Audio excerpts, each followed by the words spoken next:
पिछले हफ्ते कि मैं ਤੁਹਾਡੇ ਨਾਲ ਹਰ ਹਫਤੇ ਇੱਕ ਵਾਰ ਗੱਲ ਕਰੂੰਗਾ ਇਸ ਲਈ ਕਿ ਤੁਸੀਂ ਮੈਨੂੰ ਸੋਸ਼ਲ ਮੀਡੀਆ 'ਤੇ ਬਹੁਤ ਸਵਾਲ ਕਰਦੇ ਹੋ, ਬਹੁਤ ਗੱਲਾਂ ਦੱਸਦੇ ਹੋ ਔਰ ਉਹ ਕਦੇ 400 ਕਦੇ 500 ਇਹੋ ਜਿਹੇ ਸਵਾਲ ਆ ਜਾਂਦੇ ਨੇ। ਮੇਰੇ ਵਾਸਤੇ ਬਹਿ ਕੇ ਇਕੱਲੇ ਇਕੱਲੇ ਦਾ ਦੇਣਾ ਔਖਾ ਹੋ ਜਾਂਦਾ ਹੈ। ਤਾਂ ਮੈਂ ਆਪਣੇ ਦਫ਼ਤਰ ਨੂੰ ਕਿਹਾ ਸੀ ਕਿ ਇਹ ਸੋਸ਼ਲ ਮੀਡੀਆ ਦੇ ਵਿੱਚੋਂ ਤੁਸੀਂ ਦੇਖੋ ਜਿਹੜੇ ਕਿਸੇ ਮੁੱਦੇ 'ਤੇ ਜ਼ਿਆਦਾ ਤੋਂ ਜ਼ਿਆਦਾ ਸਵਾਲ ਹੋਣ, ਉਹ ਮੁੱਦੇ ਤੁਸੀਂ ਮੈਨੂੰ ਲਿਸਟ ਕਰ ਦਿਓ ਅਤੇ ਮੈਂ ਉਹਦਾ ਜਵਾਬ ਦੇ ਦਿਆ ਕਰਾਂਗਾ ਇੱਕ ਵਾਰ ਹਫ਼ਤੇ 'ਚ। ਤਾਂ ਪਹਿਲੀ ਗੱਲ ਤਾਂ ਤੁਹਾਡੇ ਜਿਹੜੇ ਬਾਰ ਆਉਂਦੀ ਹੈ ਗੱਲ ਕਿ ਸਾਨੂੰ ਕੋਵਿਡ ਦੇ ਬਾਰੇ ਦੱਸੋ ਕਿ ਕੀ ਆਪਣਾ ਹੋ ਰਿਹਾ ਹੈ, ਕੀ ਕੈਸੇ ਚੱਲ ਰਿਹਾ ਪੰਜਾਬ ਦੇ ਵਿੱਚ। ਤੁਹਾਨੂੰ ਪਤਾ ਹੈ ਇਹ ਸ਼ੁਰੂਆਤ ਹੋਈ ਸੀ ਜਦੋਂ ਸਾਡੇ NRI ਬਾਹਰੋਂ ਆਏ ਸੀ, ਉੱਥੋਂ ਪਹਿਲਾਂ ਨਵਾਂ ਸ਼ਹਿਰ ਦੇ ਵਿੱਚ, ਫਿਰ ਹੁਸ਼ਿਆਰਪੁਰ ਦੇ ਵਿੱਚ। ਉਹ ਤੋਂ ਬਾਅਦ ਫਿਰ ਇਹ ਹੋਈ ਸੀ ਜਦ ਇਹ ਉਹ ਕਾਬੂ ਆ ਗਿਆ ਸੀ ਕੁਛ ਹੱਦ ਤੱਕ। ਫਿਰ ਸਾਡੇ ਜਿਹੜੇ ਆਏ ਸੀ ਇੱਥੋਂ ਨੰਦੇੜ ਸਾਹਿਬ ਤੋਂ, ਉੱਥੋਂ ਜਦੋਂ ਕੋਈ ਤਕਰੀਬਨ 4200 ਦਾ ਬੰਦੇ ਉੱਥੋਂ ਆਏ ਸੀ। 3000 ਤੋਂ ਉੱਪਰ ਆਏ ਸੀ ਰਾਜਸਥਾਨ 'ਚ, ਜਿਹੜੇ ਸਾਡੇ ਬੰਦੇ ਗਏ ਸੀ ਉੱਥੇ ਸਰੋਂ ਵੱਢਣ ਵਾਸਤੇ। ਔਰ ਕੁਛ ਆਏ ਸੀ ਇੱਧਰਲੇ ਪਾਸਿਓਂ ਆਪਣੇ ਕੋਟਾ ਤੋਂ, ਜੋ ਉੱਥੇ ਆਪਣੇ ਕੋਰਸ ਵਗੈਰਾ ਕਰ ਰਹੇ ਸੀ। ਉੱਥੋਂ ਆ ਗਏ ਸੀ ਕੋਈ 17-18 ਬੰਦੇ ਜਿਹੜੇ ਇਹ ਪੋਜ਼ੀਟਿਵ ਨਿਕਲੇ। ਇਹਦੇ ਵਿੱਚੋਂ ਇਹ 4200 ਕੁਛ ਤੋਂ ਜਿਹੜੇ ਨੰਦੇੜ ਤੋਂ ਆਏ, ਤੋਂ ਮਹਾਰਾਸ਼ਟਰ ਤੋਂ ਆਏ ਸੀ, 1250 ਬੰਦੇ ਪੋਜ਼ੀਟਿਵ ਨਿਕਲੇ, ਤਕਰੀਬਨ 25% ਜਿਹਨਾਂ ਦੇ ਵਿੱਚੋਂ। ਹੁਣ ਇਹ ਬਹੁਤ ਚੀਜ਼ ਮਹਾਰਾਸ਼ਟਰ ਦੇ ਵਿੱਚ ਬਹੁਤ ਫੈਲੀ ਹੋਈ ਹੈ। ਔਰ ਕੋਈ ਜਦ ਗਿਆ ਸੀ ਮੱਥਾ ਟੇਕਣ ਹਜ਼ੂਰ ਸਾਹਿਬ, ਨੰਦੇੜ ਸ਼ਹਿਰ ਹੈ ਬਹੁਤ ਵੱਡਾ, ਉਹਦੇ ਵਿੱਚ ਗਿਆ ਹੋਣਾ ਹੈ, ਤਾਂ ਇਹ ਚੀਜ਼ਾਂ ਉੱਥੇ ਹੋ ਗਈਆਂ। ਲੇਕਿਨ ਅੱਜ ਖੁਸ਼ੀ ਨੂੰ ਮੈਨੂੰ ਕਹਿੰਦੇ ਕਿ ਉਸ ਨੂੰ ਅਸੀਂ ਕੰਟਰੋਲ 'ਚ ਲਿਆਏ। ਲੋਕ ਅਸੀਂ ਕੁਆਰੰਟੀਨ 'ਚ ਕੀਤੇ, ਉਹਨਾਂ ਦੀ ਬੜੀ ਟੈਸਟਿੰਗ ਕੀਤੀ, ਉਹਨਾਂ ਦਾ ਇਲਾਜ ਵਗੈਰਾ ਕੀਤਾ ਔਰ ਬਹੁਤ ਹੱਦ ਤੱਕ ਇਹ ਕੰਟਰੋਲ 'ਚ ਆਇਆ ਹੋਇਆ ਹੈ ਇਸ ਵੇਲੇ। ਸਾਡੇ ਖੁਸ਼ੀ ਇਸ ਗੱਲ ਦੀ ਹੈ ਕਿ ਜਿਹੜੇ ਮੈਂ ਤੁਹਾਨੂੰ ਦੱਸਿਆ ਸੀ ਇੱਕ ਵਾਰ ਕਿ ਜਿਹੜੇ ਇਹ ਜਦੋਂ ਸਪਾਈਕ ਆਈ ਸੀ ਨਾ ਨੰਦੇੜ ਤੋਂ, ਮਹਾਰਾਸ਼ਟਰ ਤੋਂ ਜਿਹੜੇ ਲੋਕ ਆਏ ਸੀ, ਉਹ ਚਲਿਆ ਗਿਆ ਸੀ 905 ਤੱਕ। ਜਿਹੜੇ ਬੰਦੇ ਇੱਕਦਮ ਤੁਹਾਡੀ ਸਪਾਈਕ ਇਹੋ ਜਿਹੀ ਆਈ ਕਿ 905 ਦੇ ਕਰੀਬ ਪੇਸ਼ੈਂਟ ਤੁਹਾਡੇ ਪੋਜ਼ੀਟਿਵ ਨਿਕਲੇ ਉਹਦੇ 'ਚ। ਹੁਣ ਉਹ ਸਾਰਾ ਕੰਟਰੋਲ 'ਚ ਆ ਗਿਆ। ਉਹਨਾਂ ਵਿੱਚੋਂ ਕਈ ਤਾਂ ਵਾਪਸ ਉਹਨਾਂ ਦੀ ਇਲਾਜ ਹੋ ਕੇ ਘਰਾਂ ਚਲੇ ਗਏ, ਥੋੜ੍ਹੇ ਜਿਹੇ ਰਹਿ ਗਏ। ਅੱਜ ਮੈਂ ਸਮਾਂ ਉਹਦੇ ਵਿੱਚੋਂ 17 ਬੰਦੇ ਸੇ ਕਪੂਰਥਲਾ ਰਾਣਾ ਗੁਰਜੀਤ ਜੀ ਨੇ ਉੱਥੋਂ ਉਹਨਾਂ ਨੂੰ ਹੌਸਪੀਟਲ ਤੋਂ ਲੈ ਕੇ ਉਹਨਾਂ ਨੂੰ ਵਿਦਾ ਆਪਣੇ ਪਿੰਡਾਂ ਨੂੰ ਕੀਤਾ। ਉਹ ਠੀਕ ਹੋ ਰਹੇ ਨੇ ਉੱਥੇ। ਅੱਜ ਜਿਹੜੇ ਸਾਡੇ ਰਿਕਾਰਡ 'ਚ ਆਉਂਦੇ ਡੇਲੀ, ਉਹ ਇਹ ਹੈ ਕਿ 13 ਮਈ ਨੂੰ ਉਹ ਜਿਹੜੇ 900 ਦੇ ਕਰੀਬ ਸੀ, ਉਹ 13-10 'ਤੇ ਪਹੁੰਚ ਗਿਆ। 14 ਮਈ ਨੂੰ 11, ਅੱਜ 13, ਔਰ ਟੋਟਲ ਸਾਡਾ 1932 ਸਾਡੇ ਕੋਵਿਡ ਸ਼ੁਰੂ ਤੋਂ ਹੀ, ਜਦ ਤੋਂ ਸ਼ੁਰੂ ਹੋਇਆ 1932 ਬੰਦਿਆਂ ਨੂੰ ਹੋਇਆ ਸੀ। ਲੇਕਿਨ ਹੁਣ ਇਹ 10, 11, 13 ਇਸ ਲਾਈਨ 'ਤੇ ਚੱਲਦਾ। ਔਰ ਇੱਕ ਸਪਾਈਕ ਜਦੋਂ ਆਇਆ ਸੀਗਾ, ਜਿਹੜੇ ਮਹਾਰਾਸ਼ਟਰ ਆਏ ਥੇ ਜਾਂ ਰਾਜਸਥਾਨ ਤੋਂ ਆਏ ਸੀ, ਉਦੋਂ ਵੀ ਸਾਡਾ 7, 8, 6 ਇਸ ਤਰੀਕੇ ਨਾਲ ਚੱਲ ਰਿਹਾ ਸੀ, ਹਿੰਦੁਸਤਾਨ ਤੋਂ ਸਭ ਤੋਂ ਘੱਟ। ਔਰ ਇਹ ਆંકੜੇ ਦੇਖੋ, ਇਹ ਬੜੇ ਮੈਂ ਤੁਹਾਨੂੰ ਦੱਸਣਾ ਇਸ ਲਈ ਚਾਹੁੰਦਾ ਕਿਉਂਕਿ ਸਾਡੇ ਸਭ ਤੋਂ ਜ਼ਿਆਦਾ ਜਿਹੜੇ NRI ਨੇ ਦੁਨੀਆ ਦੇ ਵਿੱਚ, ਉਹ ਹੈ ਜਾਂ ਤਾਂ ਤਾਮਿਲਨਾਡੂ ਤੋਂ, ਜਾਂ ਗੁਜਰਾਤ ਤੋਂ, ਜਾਂ ਪੰਜਾਬ ਤੋਂ। ਔਰ ਅੱਜ ਤਾਮਿਲਨਾਡੂ ਦੇ ਵਿੱਚ 10,108 ਤੁਹਾਡੇ ਮਰੀਜ਼ ਨੇ ਇਸ ਬਿਮਾਰੀ ਦੇ, ਗੁਜਰਾਤ ਦੇ ਵਿੱਚ 9,932 ਔਰ ਪੰਜਾਬ ਦੇ ਵਿੱਚ 1932। ਤਾਂ ਦੇਖੋ ਕਿੱਥੇ ਤਾਈਂ ਇਹ ਆ ਗਿਆ ਕੰਮ। ਜਿਹੜੇ ਮੌਤਾਂ ਹੋਈਆਂ ਨੇ ਮਹਾਰਾਸ਼ਟਰ ਆਪਣੇ ਗੁਜਰਾਤ ਦੇ ਵਿੱਚ 606, ਤਾਮਿਲਨਾਡੂ ਵਿੱਚ 71 ਔਰ ਆਪਣੇ 32, ਆਪਾਂ 2% ਹੈ ਉਹਦੇ ਕਰੀਬ। ਔਰ ਤੀਸਰਾ ਜਿਹੜਾ ਡਬਲਿੰਗ ਹੁੰਦੀ ਹੈ ਨਾ ਕਿ ਹਰ ਕਿੰਨੇ ਦਿਨਾਂ ਬਾਅਦ, ਅਗਰ ਅੱਜ 10 ਨੇ ਤਾਂ 20 ਕਦੋਂ ਹੋ ਜਾਣਗੇ, ਜਾਂ 30 ਕਦੋਂ, ਜਾਂ ਉਹ 20 ਤੋਂ ਫਿਰ 40 ਕਦੋਂ ਹੋ ਜਾਣਗੇ, ਉਹ ਪੰਜਾਬ ਦੇ ਵਿੱਚ 44 ਦਿਨਾਂ ਬਾਅਦ ਇਹ ਡਬਲਿੰਗ ਹੋ ਰਹੀ ਹੈ, ਜਿੱਥੇ ਮਹਾਰਾਸ਼ਟਰ ਵਿੱਚ 11 ਦਿਨਾਂ ਬਾਅਦ ਔਰ ਤਾਮਿਲਨਾਡੂ ਵਿੱਚ 9 ਦਿਨਾਂ ਬਾਅਦ। ਤਾਂ ਗੈਪ ਵੀ ਹੈ, ਬਿਮਾਰੀ ਵੀ ਅਸੀਂ ਕਾਬੂ ਕਰ ਰਹੇ ਹਾਂ। ਔਰ ਇਹ ਚੀਜ਼ਾਂ ਬੜੀਆਂ ਅਹਿਮ ਹੁੰਦੀਆਂ ਨੇ ਇਸ ਬਿਮਾਰੀ ਦੇ ਵਿੱਚ। ਮਹਾਰਾਸ਼ਟਰ ਦੇਖ ਲਓ ਕਿੰਨੀ ਬੁਰੀ ਤਰ੍ਹਾਂ ਫਸਿਆ ਹੋਇਆ ਇਸ ਕੰਮ 'ਚ। 19,100 ਬੰਦਿਆਂ ਨੂੰ ਕੋਵਿਡ ਹੋਇਆ ਔਰ 1,066 ਦੀ ਮੌਤਾਂ ਹੋਈਆਂ ਨੇ। ਇਹ ਬੜੀ ਸਾਨੂੰ, ਔਰ 11 ਦਿਨ 'ਚ ਡਬਲਿੰਗ ਇਹ ਕਰ ਰਹੇ ਨੇ। ਤਾਂ ਸਾਡਾ ਪੰਜਾਬ ਦਾ ਇਹ ਆંકੜੇ ਬਹੁਤ ਸਹੀ ਆ ਰਹੇ ਨੇ ਇਸ ਵੇਲੇ। ਲੇਕਿਨ ਇਹ ਸਾਰੀ ਤੁਹਾਡੀ ਮਿਹਰਬਾਨੀ ਹੈ। ਦੇਖੋ ਅਸੀਂ ਤਾਂ ਕਹਿ ਸਕਦੇ ਹਾਂ, ਮੈਂ ਤੁਹਾਨੂੰ ਬੇਨਤੀ ਕਰ ਸਕਦਾ ਅੰਤ ਵਿੱਚ ਤਾਂ ਤੁਸੀਂ ਉਹ ਕਰਨਾ ਹੈ। ਤੁਸੀਂ ਉਹ ਜਿਹੜੀਆਂ ਚੀਜ਼ਾਂ ਅਸੀਂ ਦੱਸੀਆਂ ਨੇ ਤੁਹਾਨੂੰ ਕਿ ਸੋਸ਼ਲ ਡਿਸਟੈਂਸਿੰਗ ਰੱਖੋ, ਹੱਥ ਧੋਵੋ ਵਗੈਰਾ, ਜੋ ਡਾਕਟਰ ਕਰਦੇ ਨੇ ਤੁਸੀਂ ਕਰ ਰਹੇ ਹੋ, ਤਾਂ ਹੀ ਆਹ ਕੰਮ ਐਸੇ ਬਣ ਰਿਹਾ। ਔਰ ਇਸ ਕਰਕੇ ਮੈਂ ਸੋਚਿਆ ਕਿ ਕਈ ਚੀਜ਼ਾਂ ਆਪਾਂ ਨੂੰ ਕਰਨੀਆਂ ਚਾਹੀਦੀਆਂ ਨੇ, ਜੋ ਮੈਂ ਥੋੜ੍ਹੀ ਦੇਰ ਬਾਅਦ ਤੁਹਾਨੂੰ ਦੱਸੂੰਗਾ। ਲੇਕਿਨ ਇਹ ਕੁਛ ਹੋਰ ਇਹਦੇ ਥੋੜ੍ਹੇ ਸਵਾਲ ਸੇ, ਜੈਸੇ 50,000 ਬੰਦੇ ਅੱਜ ਸਾਨੂੰ ਪੰਜਾਬ ਛੱਡ ਕੇ ਬਿਹਾਰ ਤੋਂ, ਝਾਰਖੰਡ ਤੋਂ, ਯੂਪੀ ਤੋਂ ਵਾਪਸ ਆਪਣੇ ਘਰਾਂ 'ਚ ਜਾਂ ਉੱਤਰਾਖੰਡ ਤੋਂ ਜਾਣਾ ਚਾਹੁੰਦੇ ਨੇ, ਉੜੀਸਾ ਤੋਂ ਵੀ ਆਏ ਹੋਏ ਨੇ। ਅਤੇ ਮੈਂ ਉਹਨਾਂ ਨੂੰ ਅਸੀਂ ਉਹਨਾਂ ਦੀ ਟ੍ਰੇਨਾਂ ਕਰ ਰਹੇ ਹਾਂ। ਅੱਜ ਦੇ ਦਿਨ ਤਕਰੀਬਨ ਹੋ ਗਈਆਂ ਨੇ 130 ਟ੍ਰੇਨਾਂ ਆਪਣੀਆਂ ਜਾ ਚੁੱਕੀਆਂ ਨੇ। ਉਹਨਾਂ ਨੂੰ ਲਿਜਾ ਕੇ 17 ਤੋਂ 18 ਟ੍ਰੇਨਾਂ ਅਸੀਂ ਡੇਲੀ ਭੇਜ ਰਹੇ ਹਾਂ। ਔਰ ਇਸ ਵੇਲੇ 84 ਟ੍ਰੇਨਾਂ ਯੂਪੀ ਜਾ ਚੁੱਕੀਆਂ ਔਰ 32 ਟ੍ਰੇਨਾਂ ਬਿਹਾਰ ਜਾ ਚੁੱਕੀਆਂ ਨੇ, ਜੋ ਅਸੀਂ ਪੰਜਾਬ ਦੇ ਲੋਕ ਅਸੀਂ ਇਹਦਾ ਪੇਮੈਂਟ ਕਰ ਰਹੇ ਹਾਂ ਤਾਂ ਕਿ ਉਹਨਾਂ ਨੂੰ ਅਸੀਂ ਘਰ ਪਹੁੰਚਾ ਸਕੀਏ। ਉਹਨਾਂ ਨੇ ਸੇਵਾ ਕੀਤੀ ਆਪਣੇ ਸੂਬੇ ਦੀ ਔਰ ਸਾਡੀ ਡਿਊਟੀ ਬਣਦੀ ਹੈ। ਇਸੀ ਹਾਲ ਨਾਲ ਸਾਡੇ ਪੰਜਾਬੀ ਜਿਹੜੇ ਬਾਹਰ ਬੈਠੇ ਨੇ, 60,000 ਪੰਜਾਬੀ ਹਿੰਦੁਸਤਾਨ ਦੇ ਹੋਰ ਸੂਬਿਆਂ 'ਚੋਂ ਵਾਪਸ ਆਉਣਾ ਚਾਹੁੰਦੇ ਆ ਔਰ ਡਿਊਟੀ ਬਣਦੀ ਆ ਉਹ ਸੂਬਿਆਂ ਦੀ ਭੇਜਣ ਨੂੰ। ਲੇਕਿਨ ਅਗਰ ਉਹ ਨਹੀਂ ਭੇਜਣਗੇ ਤਾਂ ਅਸੀਂ ਉਹਨਾਂ ਨੂੰ ਲੈ ਕੇ ਆਵਾਂਗੇ। ਸਾਡੇ ਪੰਜਾਬੀ ਨੇ ਅਤੇ ਅਸੀਂ ਉਹਨਾਂ ਨੂੰ ਉੱਥੇ ਨਹੀਂ ਛੱਡਾਂਗੇ ਅਗਰ ਆਉਣਾ ਚਾਹੁੰਦੇ ਨੇ। ਅੱਜ ਤੁਸੀਂ ਇੱਕ ਸਵਾਲ ਮੈਨੂੰ ਇਹ ਵੀ ਕੀਤਾ ਸੀ ਕਿ ਬਾਹਰੋਂ ਅਸੀਂ ਆਉਣਾ ਚਾਹੁੰਦੇ ਹਾਂ। ਗਵਰਨਮੈਂਟ ਆਫ ਇੰਡੀਆ ਇਹਦੇ ਜਹਾਜ਼ ਕਈ ਜਹਾਜ਼ ਬੁਕਿੰਗ ਕੀਤੀ ਹੈ ਉਹਨਾਂ ਨੇ। 174 ਤਾਂ ਪਹਿਲਾਂ ਜਹਾਜ਼ ਕੀਤੇ ਨੇ, ਹੁਣ ਹੋਰ ਕਰਨ ਲੱਗੇ ਨੇ। ਔਰ ਜਿੱਥੇ ਵੀ ਸਾਡੇ ਹਿੰਦੁਸਤਾਨੀ ਬੈਠੇ ਨੇ ਔਰ ਆਉਣਾ ਚਾਹੁੰਦੇ ਨੇ, ਔਰ ਤੁਸੀਂ ਪੰਜਾਬੀਓ ਜਿਹੜੇ ਬਾਹਰ ਬੈਠੇ ਹੋ ਔਰ ਆਉਣਾ ਚਾਹੁੰਦੇ ਹੋ, ਆਪਣੇ ਕੌਂਸਲ ਜਨਰਲ ਨੂੰ ਤੁਸੀਂ ਜਾ ਕੇ ਦੱਸੋ ਕੌਂਸੂਲੇਟ ਵਿੱਚ ਕਿ ਤੁਸੀਂ ਆਉਣਾ ਚਾਹੁੰਦੇ ਹੋ, ਨਾਮ ਨੋਟ ਕਰਾ ਲਓ ਤਾਂ ਕਿ ਤੁਸੀਂ ਵੀ ਉਸ ਜਹਾਜ਼ ਦੇ ਵਿੱਚ, ਅਸੀਂ ਉਹਨਾਂ ਨੂੰ ਦੱਸਾਂਗੇ, ਤੁਸੀਂ ਵੀ ਉਹ ਜਹਾਜ਼ ਦੇ ਵਿੱਚ ਆ ਸਕੋ ਵਾਪਸ। ਤਾਂ ਇਹ ਹੈ, ਜਦ ਆਓਗੇ ਤੁਸੀਂ ਪੁੱਛ ਰਹੇ ਹੋ ਮੈਨੂੰ ਤਾਂ ਸਾਡਾ ਕੁਆਰੰਟੀਨ ਹੋਏਗਾ, ਤੁਹਾਡਾ ਟੈਸਟਿੰਗ ਹੋਏਗੀ ਤੁਹਾਡੀ, ਔਰ ਕੁਆਰੰਟੀਨ 14 ਦਿਨ ਦੀ। ਅਗਰ ਤਾਂ ਤੁਸੀਂ ਪੋਜ਼ੀਟਿਵ ਹੋ ਫਿਰ ਤਾਂ ਤੁਹਾਨੂੰ ਜਾਣਾ ਪਵੇਗਾ ਇਨਟੂ ਹੌਸਪੀਟਲ, ਜਿੱਥੇ ਤੁਹਾਡੇ ਆਪਣਾ ਇਲਾਜ ਕਰਾਉਣਾ ਔਰ ਤੁਸੀਂ ਇਲਾਜ ਤੋਂ ਬਾਅਦ ਆਪਣੇ ਘਰ ਜਾ ਸਕੋਗੇ। ਜਿਨ੍ਹਾਂ ਨੂੰ ਸਿਰਫ ਏਸਿਮਟੋਮੈਟਿਕ ਹੋ ਜਾਂ ਕੁਝ ਬਿਮਾਰੀ ਨਹੀਂ ਹੈ, ਉਹਨਾਂ ਨੂੰ ਅਸੀਂ ਘਰ ਭੇਜ ਦਾਂਗੇ ਕੁਆਰੰਟੀਨ ਵਾਸਤੇ। ਤੁਸੀਂ ਘਰਾਂ 'ਚ ਬੈਠੋ ਔਰ ਤੁਹਾਨੂੰ 14 ਦਿਨ ਉੱਥੇ ਬਿਤਾਉਣੇ ਪੈਣਗੇ। ਫਿਰ ਤੁਹਾਡਾ ਟੈਸਟ ਹੋਊ, ਅਗਰ ਤੁਸੀਂ ਠੀਕ ਹੋ ਫਿਰ ਤੁਸੀਂ ਆਪਣੀ ਇਹ ਕੁਆਰੰਟੀਨ ਦਾ ਕੰਮ ਤੁਹਾਡਾ ਬੰਦ ਹੋ ਜਾਊਗਾ। ਇਹ ਗੱਲਾਂ ਤੁਸੀਂ ਮੈਨੂੰ ਇਹ ਪੁੱਛੀਆਂ ਨੇ ਕੋਵਿਡ ਦੇ ਬਾਰੇ, ਇਹ ਮੈਂ ਤੁਹਾਨੂੰ ਦੱਸਿਆ। ਬਾਹਰੋਂ ਇਸ ਵੇਲੇ ਜੈਸੇ ਮੈਂ ਤੁਹਾਨੂੰ ਦੱਸਿਆ 60,000 ਤੱਕ ਕਰੀਬ ਪੰਜਾਬੀ ਬਾਹਰੋਂ ਹਿੰਦੁਸਤਾਨ ਦੇ ਸੂਬਿਆਂ ਤੋਂ ਆਉਣਾ ਚਾਹੁੰਦੇ, ਲੇਕਿਨ ਇਹ 60 ਤਾਂ ਬਹੁਤ ਅੱਗੇ ਵੱਧ ਸਕਦਾ ਹੈ। ਇਹ ਤਾਂ ਸਿਰਫ ਸਾਡੇ ਵੈਬਸਾਈਟ 'ਤੇ ਆਇਆ ਔਰ ਵੈਬਸਾਈਟ ਤੋਂ ਇਲਾਵਾ ਕਈਆਂ ਨੂੰ ਤਾਂ ਪਤਾ ਵੀ ਨਹੀਂ ਹੋਣਾ ਕਿ ਸਾਡਾ ਵੈਬਸਾਈਟ ਕੀ ਹੈ ਕਿਤੇ ਨਹੀਂ।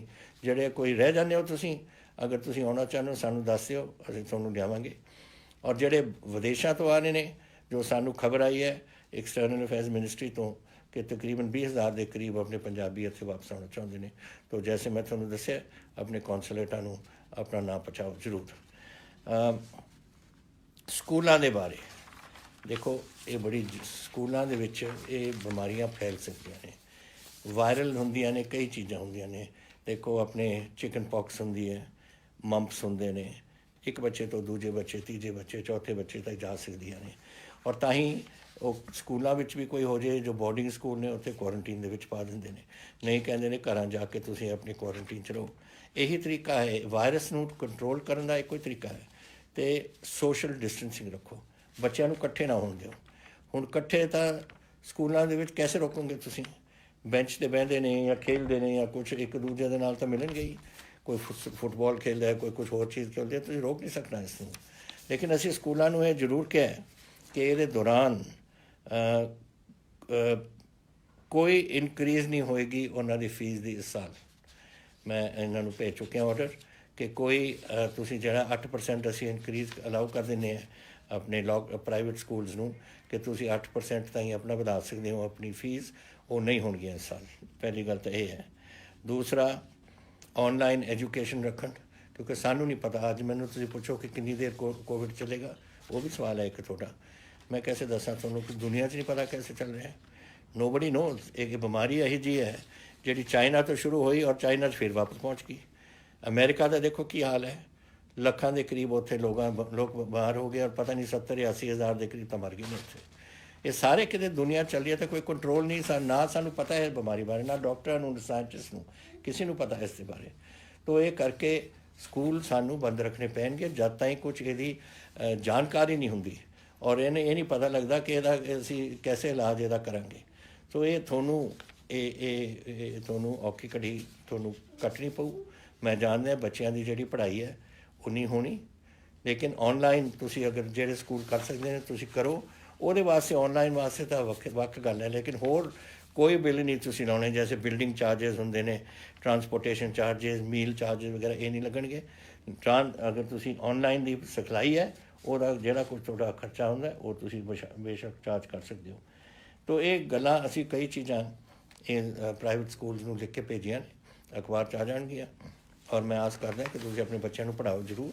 ਔਰ ਜੈਸੇ ਹੀ ਸਾਨੂੰ ਪਤਾ ਲੱਗਦਾ ਹੈ ਕਿ ਇਹ ਕੰਮ ਹੁਣ ਦਬਣ ਲੱਗ ਗਿਆ ਔਰ ਕੋਈ ਇਹਦਾ ਕੋਈ ਇਲਾਜ ਮਿਲ ਰਿਹਾ ਤਾਂ ਅਸੀਂ ਸਕੂਲ ਖੋਲ੍ਹ ਸਕਾਂਗੇ। ਇਹ ਤੁਹਾਡੇ ਬੱਚਿਆਂ ਦੀ ਬਿਹਤਰੀ ਵਾਸਤੇ ਹੈ, ਤੁਹਾਡੇ ਪਰਿਵਾਰ ਦੀ ਔਰ ਤੁਹਾਡੇ ਬੱਚਿਆਂ ਦੀ ਸਿਹਤ ਵਾਸਤੇ ਹੈ।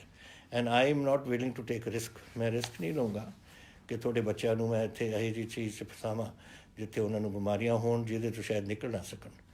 ਤੋ ਇਹ ਜ਼ਰੂਰੀ ਹੈ, ਮੇਰੀ ਜ਼ਿੰਮੇਵਾਰੀ ਹੈ ਔਰ ਮੈਂ ਆਸ ਕਰਦਾ ਕਿ ਤੁਸੀਂ ਇਸ ਜ਼ਿੰਮੇਵਾਰੀ ਦਾ ਮੇਰਾ ਸਾਥ ਦਿਓਗੇ।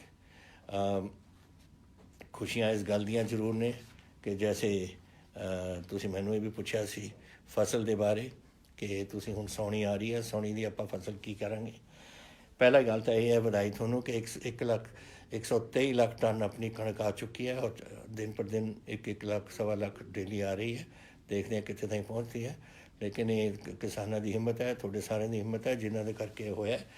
ਤੁਸੀਂ ਮੈਨੂੰ ਫਿਰ ਪੁੱਛਿਆ ਸੀ ਕਿ ਸਾਉਣੀ ਦੇ ਬਾਰੇ ਕਿ ਅਸੀਂ 1 ਜੂਨ ਤੋਂ ਸ਼ੁਰੂ ਕਰਨਾ ਚਾਹੁੰਦੇ ਹਾਂ। 1 ਜੂਨ ਤੋਂ ਤੁਸੀਂ ਕਰੋਗੇ ਨਾ ਝੋਨੇ ਨੂੰ ਸ਼ੁਰੂ, ਉਹ ਤਾਂ ਅਗਸਤ ਦੀ ਅਖੀਰ ਦੇ ਪਹਿਲੇ ਹਫ਼ਤੇ ਸਪਟੈਂਬਰ ਦੇ ਵਿੱਚ ਪੱਕ ਜੂਗੀ। ਤੁਸੀਂ ਕੱਟੋਗੇ ਕੈਸੇ, ਵੱਢੋਗੇ ਕੈਸੇ, ਉਹਦੀ ਮੋਇਸਚਰ ਲੈਵਲ ਇੰਨੀ ਹਾਈ ਹੋ ਜਾਣੀ। ਇਸ ਕਰਕੇ ਇਹ ਨਾ ਤੁਸੀਂ ਗਲਤੀ ਕਰ ਬੈਠਣਾ। ਅਸੀਂ 10 ਤਰੀਕ ਤੁਹਾਨੂੰ ਦਿੱਤੀ ਹੈ, ਅਗਰ ਤੁਸੀਂ 1 ਜੂਨ ਤੋਂ ਲਿਆਉਂਦੇ ਹੋ ਤਾਂ ਤੁਹਾਡੀ 25 ਅਗਸਤ ਤਾਈਂ ਪੱਕ ਜਾਣੀ ਹੈ, ਜਦ ਸਭ ਤੋਂ ਜ਼ਿਆਦਾ ਬਾਰਿਸ਼ ਉਦੋਂ ਹੁੰਦੀ ਹੈ। ਕਿ ਇਹਦਾ ਫਾਇਦਾ ਕੀ ਹੈ ਦੱਸੋ ਪਹਿਲਾਂ ਸ਼ੁਰੂ ਕਰਨ ਤੋਂ। ਤਾਂ ਤੁਸੀਂ ਇਹ ਮੇਰੀ ਗੱਲ ਮੰਨੋ, 10 ਜੂਨ ਠੀਕ ਟਾਈਮ ਹੈ। ਉਹ ਫਿਰ ਸਪਟੈਂਬਰ ਵਿਚਾਲੇ ਜਾ ਕੇ ਇਹ ਪੱਕੂਗੀ, ਉਦੋਂ ਤੁਸੀਂ ਇਸ ਨੂੰ ਵਾਢੀ 'ਚ ਲੱਗ ਸਕਦੀ ਹੈ ਔਰ ਮੰਡੀ 'ਚ ਆ ਸਕਦੀ ਹੈ। ਤਾਂ ਇਹ ਗੱਲ ਮੈਂ ਤੁਹਾਨੂੰ ਇਹ ਦੱਸਣਾ ਚਾਹੁੰਦਾ ਸੀ। ਹੋਰ ਥੋੜ੍ਹੇ ਸਵਾਲ ਸੇ।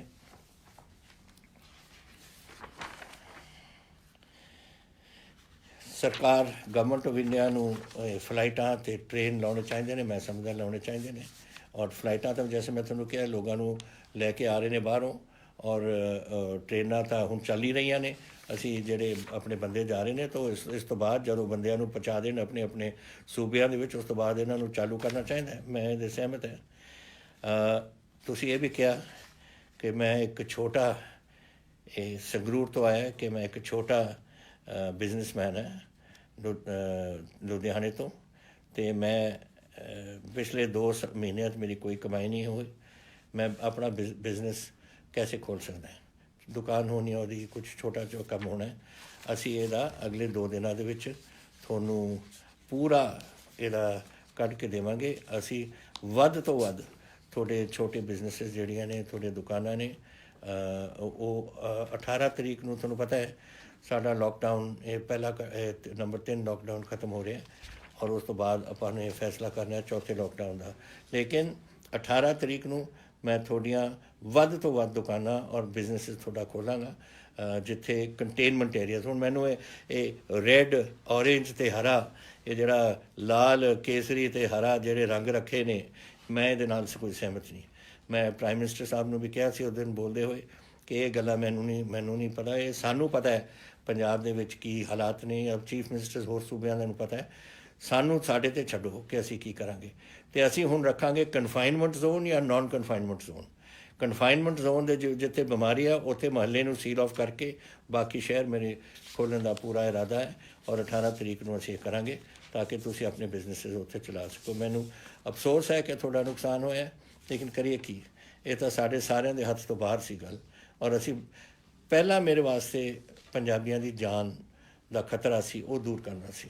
ਤੁਹਾਡੀ ਜਾਨਾਂ ਬਚਾਉਣੀਆਂ ਸੀ, ਤੁਹਾਡੇ ਇਹ ਪਰਿਵਾਰਾਂ ਨੂੰ ਇਸ ਬਿਮਾਰੀ ਤੋਂ ਦੂਰ ਰੱਖਣਾ ਸੀ। ਇਹ ਮੇਰਾ ਪਹਿਲਾ ਸੀ। ਉਸ ਤੋਂ ਬਾਅਦ ਸੀ ਬਿਜ਼ਨਸ, ਇੰਡਸਟਰੀ ਵਗੈਰਾ।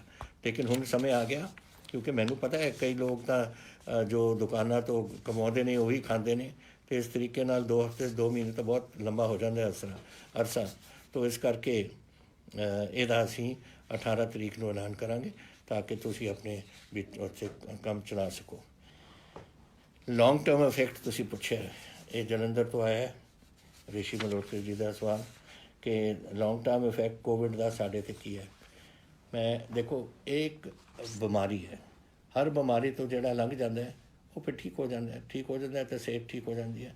ਔਰ ਵਾਹਿਗੁਰੂ ਕਰੇ ਇਹ ਬਿਮਾਰੀ ਕੋਈ ਲੌਂਗ ਟਰਮ ਕੋਈ ਅਸਰ ਨਾ ਪਵੇ ਕਿਸੇ 'ਤੇ, ਤੁਸੀਂ ਠੀਕ ਹੋ ਜਾਓਗੇ। ਜੋ ਪਤਾ ਲੱਗ ਰਿਹਾ, ਜੋ ਇੱਥੇ ਦੇ ਪੰਜਾਬ ਦੇ ਵਿੱਚ ਵੀ ਅੱਜ ਵੀ ਮੈਂ ਗੱਲ ਕਰ ਰਿਹਾ ਸੀ, ਕਪੂਰਥਲੇ 'ਚ 17 ਬੰਦੇ ਜਿਹੜੇ ਕੋਵਿਡ ਤੋਂ ਹੁਣ ਠੀਕ ਹੋਏ ਨੇ। ਉਹ ਕਹਿੰਦੇ ਸੀ ਅਸੀਂ ਚੜ੍ਹਦੀ ਕਲਾ 'ਚ ਹੈ, ਅਸੀਂ ਬੜੇ ਤਕੜੇ ਹਾਂ, ਸਭ ਕੁਛ ਠੀਕ ਹੈ। ਔਰ ਮੇਰਾ ਖਿਆਲ ਇੱਕ ਵਾਰ ਤੁਸੀਂ ਤੁਹਾਡੀ ਸਿਹਤ ਠੀਕ ਹੋ ਜਾਏ ਇਹ ਬਿਮਾਰੀ ਤੋਂ ਬਾਅਦ, ਬਿਲਕੁਲ ਤੁਸੀਂ ਠੀਕ ਰਹੋਗੇ, ਤਾਂ ਤੁਹਾਨੂੰ ਫਿਕਰ ਕਰਨ ਦੀ ਲੋੜ ਨਹੀਂ। ਔਰ ਤੁਸੀਂ ਬਸ ਤਗੜੇ ਤਰੀਕੇ ਨਾਲ ਫਿਰ ਜਿਹੜਾ ਕੰਮ ਚੱਲਿਆ ਹੋਇਆ ਉਸ 'ਤੇ ਲੱਗੋ।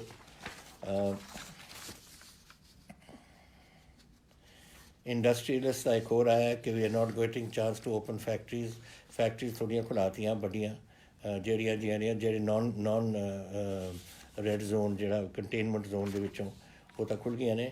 ਬਾਕੀ ਮੈਂ ਤੁਹਾਨੂੰ 18 ਨੂੰ ਜਿਹੜੇ ਛੋਟੇ ਬਿਜ਼ਨਸ ਕਿਤੇ ਜਿਹੜੇ ਲੋਕ ਕਹਿੰਦੇ ਨੇ ਕਿ ਉਹ ਔਰੇਂਜ ਜ਼ੋਨ ਜਾਂ ਰੈੱਡ ਜ਼ੋਨ ਹੈ, ਜਿਹੜੀ ਮੈਂ ਚੱਕ ਦਿੱਤੀ ਹੈ। ਮੈਂ ਤਾਂ ਕਹਿੰਦਾ ਕਿ ਕਨਫਾਈਨਮੈਂਟ ਜ਼ੋਨ ਹੈ ਜਾਂ non confinement zone. Confinement zone ਵਿੱਚ ਜਿੱਥੇ ਮੁਹੱਲਾ ਹੈ ਉਸ ਨੂੰ ਆਈਸੋਲੇਟ ਕਰਾਂਗੇ, ਇੱਕ ਬਫਰ ਜ਼ੋਨ ਛੱਡ ਦਾਂਗੇ ਔਰ ਬਾਕੀ ਅਸੀਂ ਸਭ ਕੁਝ ਖੋਲ੍ਹ ਦਾਂਗੇ। ਤਾਂ ਔਰ ਇਹੀ ਮੈਂ ਪ੍ਰਾਈਮ ਮਿਨਿਸਟਰ ਸਾਹਿਬ ਨੂੰ ਕਿਹਾ ਸੀ ਕਿ ਤੁਸੀਂ ਇਸ ਕੰਮ ਦਾ ਸਾਨੂੰ ਛੁੱਟ ਦਿਓ ਤਾਂ ਕਿ ਸਾਨੂੰ ਪਤਾ ਹੈ ਸਾਡੇ ਵਿੱਚ ਕੈਸੇ ਆ। ਸਾਡੇ ਡਿਪਟੀ ਕਮਿਸ਼ਨਰ, ਸਾਡੀ ਐਡਮਿਨਿਸਟ੍ਰੇਸ਼ਨ ਆਪ ਹੀ ਸਾਂਭ ਲੂਗੀ ਇਸ ਨੂੰ, ਇਹ ਵਾਰੀ ਕਰਨ ਦੀ ਲੋੜ ਨਹੀਂ। ਲੇਕਿਨ ਮੈਂ ਚਾਹੁੰਦਾ ਕਿ ਜ਼ਿਆਦਾ ਤੋਂ ਜ਼ਿਆਦਾ ਸਾਡੀ ਕਾਮਰਸ ਵਧੇ, ਸਾਡੀ ਬਿਜ਼ਨਸ ਵਧੇ, ਸਾਡੀ ਇੰਡਸਟਰੀ ਵਧੇ ਔਰ ਸਾਡੇ ਲੋਕਾਂ ਦੀ ਨੌਕਰੀਆਂ ਵਧਣ ਔਰ ਤੁਹਾਡੇ ਆਮਦਨ ਦੇ ਸਾਧਨ ਬਣਨ। ਇਹ ਹੁਣ ਉਸ ਕੰਮ 'ਤੇ ਆ ਗਏ ਅਸੀਂ ਔਰ ਉਸ ਕੰਮ 'ਤੇ ਅਸੀਂ ਪੂਰਾ ਜ਼ੋਰ ਤੁਹਾਡੇ ਨਾਲ ਲੱਗਣਾ ਹੈ।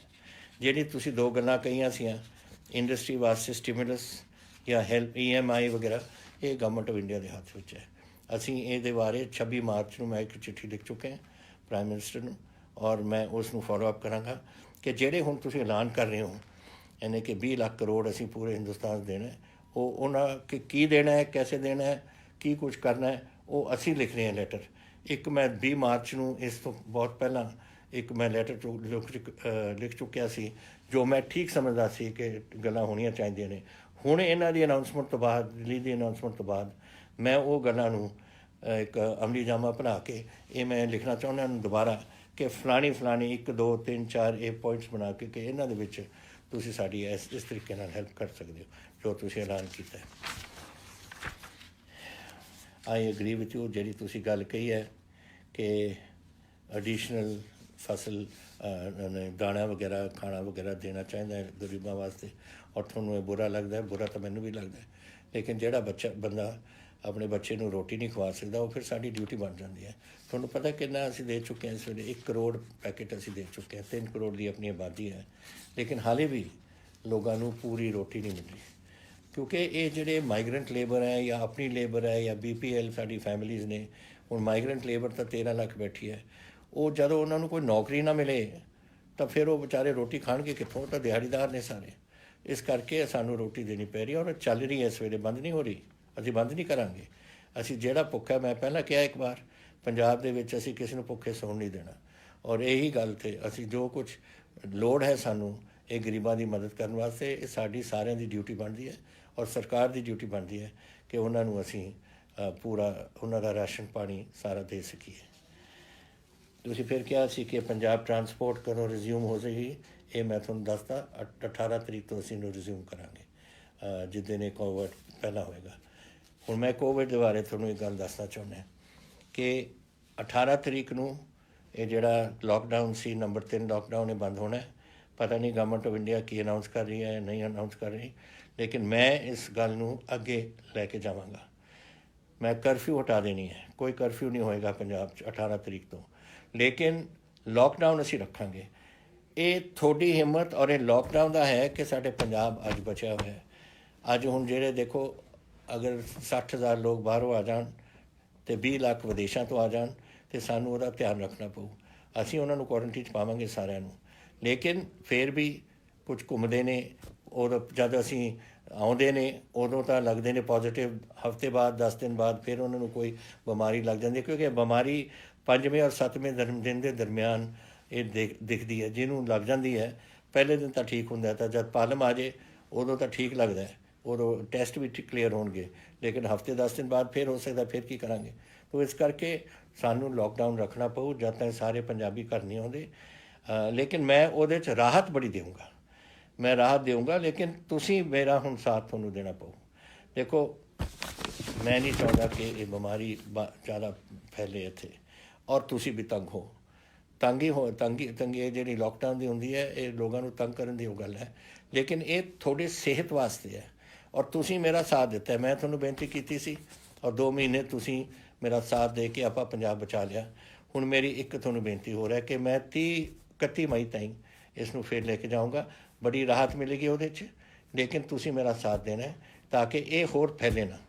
ਇਹ ਜਿਹੜੇ ਲੋਕ ਆਉਣਗੇ 60,000 ਇੱਕ ਔਰ 20,000 ਹੋਰ 80,000 ਹੋਰ ਲੋਕ ਪੰਜਾਬ ਦੇ ਵਿੱਚ ਆਉਣਗੇ, ਅਗਰ ਇਹ ਲਿਆਉਣਗੇ ਇਸ ਨੇ ਥੋੜ੍ਹਾ ਕੰਟਰੋਲ ਆਪਾਂ ਨੂੰ ਰੱਖਣਾ ਪਊ।